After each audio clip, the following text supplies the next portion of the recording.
Okay, so this next set of problems is graphing linear equations, filling in a table, or using ordered pair.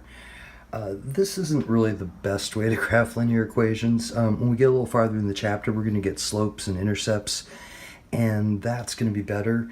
That said, this is useful for when you don't know what something's going to look like. But as we get smarter ways to do this, we're going to want to not. This shouldn't be our go-to. But it's a starting place, so that's kind of how we're going to look at it. So for some of the problems on the homework, they're going to give you the x values, and for some of them, these will just be blank, and then you're just picking your own x values, because it doesn't really matter what you pick, just something on the graph, don't pick 10,000, pick easy numbers. And we're just going to pick some x's and plug them in, and then see what y comes out. So for this one, if I let x equal -1 as it's asking me, I go, -1 times -2, and I get 2. If I let x equal 0, 0 times anything is just 0. If I let x equal 1, I'd have -2 times 1, and that would be -2. And so I just generated, a set ordered pair that's going to define this line. I really only need 2 points to graph a line. They're going to ask for 3 because that third one is the check. Because then if you get one of them wrong and they end up not in a line, then that's how you know one of them's wrong. But with that, let me get this part here and there, and so there's our line. When you graph this on the computer, and this is super important because it will totally piss you off if you miss this, because it's really frustrating because they don't graph right. So it's going to ask for 3 points when you're filling it in. When you go to graph it on the computer, only use 2 points. You'll see me graph all 3 on here just because I'm trying to get a straight line going on paper, and I'm not that good at drawing straight lines. But on the computer, only use 2 of the points. If you use the third one, it marks you off a 10th point or something, and you can't figure out what's going on. So it's just 2 points. So with that, now this next equation, I'll go ahead and throw the -3 in. And this is a good example if you have to pick points yourself, which is normally the case. And this, they're kind of starting you off with some friendly ones where they give you the x's. But when you're picking the points, I could pick 1, toss it in here, but now I have to try to graph that fraction, so that's not that awesome. So if you got a fraction in front of the x, you want to pick something the denominator goes into, like in this case 3, because then when you go to evaluate, so negative and negative is going to make it positive, and you cancel negative and negative, so it's going to be 5. So it gets you a nice, easy point to graph. So if this had been 5/4, I'd have -4, 0, and 4. That'd be my picks. Whatever the denominator is, that's the one to put in, because you get the nice, easy cancel.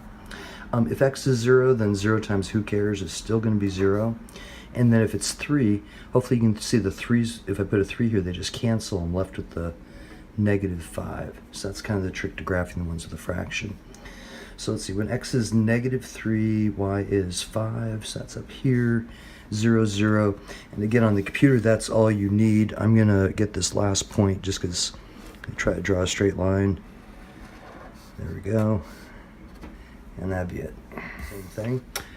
So here I'm going to have a -1 in there, so let me just kind of show some work. So I'd go -3 times -1 minus 1. So that's going to be a +3 minus 1. Or y equals 2. This one, let's see, when x is 0, that one's actually pretty easy because it knocks out that whole term. So it's just going to be the -1 on the end. And then if x is 1, I get -3 times 1 minus 1. And so that's going to be -3 minus 1 equals -4. So graphing, I get -1 right there. I'm going to get when x is -1, y is 2, and when x is 1, y is -4. It's right there. Here, so you can see the denominator is 4, so they're giving you 4s. That's the trick to doing that. And again, we're going to get a better way to graph this in not too long, just a couple of sections. But for now, here it goes. So y equals 3/4 -4 plus 2.